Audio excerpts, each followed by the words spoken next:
So is it that we need a father figure? Yes. So do we need fathers? Yes. Why? What is it that fathers bring that can't be done by some other means, though?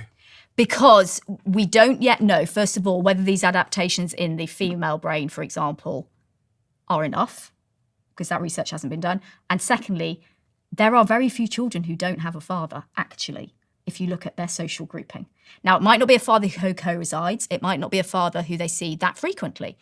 But it could be, and when remember, we're talking about grandfathers, uncles, teachers, coaches, whoever it might be. It might be a whole team of men who step in and out at different times. It's very rare that a child doesn't have any male input in their life.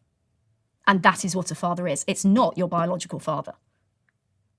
So is it that we need a father figure Yes. around, but we don't necessarily need a father in the home? You do not have to co-reside. One of the things that drives me slightly around the bend is when people talk about absent fathers. Sometimes the father is truly absent, absolutely. But in some cases, he's not. He just doesn't live there. And that's what we've got to be very clear about. You do not have to co-reside. And there are cultures in the world where co-residence is not the norm. And so it's about being in your child's life. You do not have to live with them. Are we getting more fatherless as a Western society?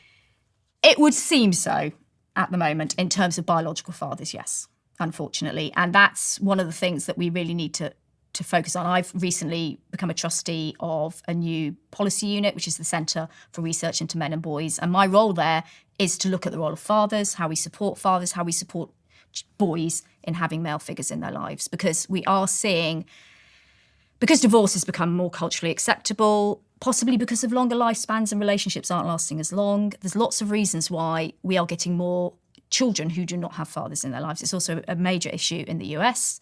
I know Richard Reeves, and I work with Richard Reeves on it. And that is the issue. And that's why we have to start looking in a creative way about what a father is. Because those kids don't necessarily have their biological father in their life, but they need somebody. And that might be encouraging links within the community. It might be helping single mothers identify those male figures within their environment and supporting those male figures and coming forward. It might be that we need more organisations like Lads Need Dads, which is an organisation in the UK that provides male father figures, mentors to boys who don't have a father in their life.